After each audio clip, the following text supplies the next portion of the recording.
While most histories of business and economics cite the British East India Company in the 1600s as an early forerunner of the modern corporation, the reality is that such enterprises were given a charter by the monarch and were really a state-backed monopoly, on par with the post office. The true origins of the modern corporation root back no later than the 19th century, when small family-owned businesses issued stock to attract capital and investors and created the first limited liability corporations. As a result, the form is in its infancy. Consequently, it's experiencing its birth pangs and rapid periods of growth and development. Its progress is akin to that of the development of nation-states. Whereas the first tribal polities were authoritarian in nature, they were later developed into constitutional monarchies, and later still, into republics. In very many ways, we're still in the early authoritarian top-down form of corporate governance. This primitive form was highly criticized by experts in cybernetics like Stafford Beer, who advocated for a more dynamic republican system of corporate governance. Likewise, Marjorie Kelly, the author of The Divine Right of Capital, who writes, "The public corporation is a kind of inverted monarchy, with representatives of the share-owning aristocracy hiring and firing the CEO king." Business theorist Adolf Berle in 1954's The Modern Corporation and Private Property noted that one of the big innovations of the recent age is the rise of a managerial class in business. Prior to the current time period, people like Karl Marx framed the class struggle as owners versus labor.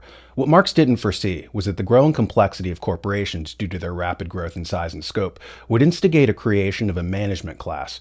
One of the earliest drivers for this change was the rise of railroads in the late 19th century. Because coordination was important, brought on by the pressing needs to avoid collisions between trains using the same tracks, certain managerial structures evolved.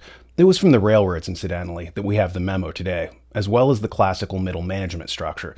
As ownership became more diffuse, with millions of people holding stock in a company rather than just one proprietor, the guiding intelligence of corporations came from the new managerial class.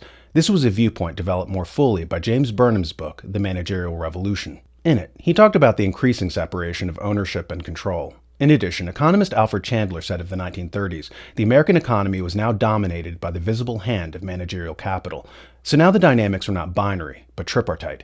You had not just an owner class and labor, but a new managerial class whose ascendant power provided the occasion for increased dynamism and turbulence. This structure, as discussed previously, faintly resembles the old taxonomy of governments offered up by Plato thousands of years ago, namely that there were three basic types: monarchy, aristocracy, and republic. Both Aristotle and Cicero suggested that to maintain the good aspects of all three and to temper the bad effects of decay, a mixed form of government might be best. The Roman Republic adopted this strategy, as did the United States. Just to reiterate, in the US, the Founding Fathers created a president who represented monarchy. They established a Senate, which stood in for aristocracy, and they made a House of Representatives, which served the purpose of republic. Each of these branches of government balanced the interests of a different demographic within the society.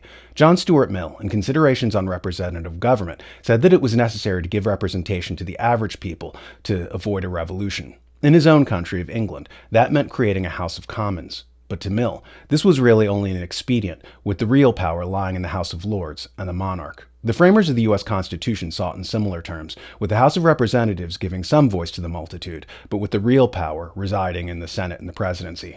Why all this is mentioned is that the modern corporation, first starting out as a sort of de facto monarchy, and then evolving into an aristocracy with a new shareholder class holding sway, had calls to transmogrify itself into a horizontal republican system, giving more power to labor. Of course, labor has been having a hard time getting its foot in the door. Over the last 30 years, it's seen its share of power diminish as the unions collapsed. In our next unit, we'll explore why changing global demographics may give more power back to the workers, and why that development may correct some of the imbalances we've been seeing in the modern era. When the news leaves a bad taste in your mouth, luckily, there's the Daniel Natal Pez dispenser. It gives out only red pills, as does the New American Magazine. Get your subscription today.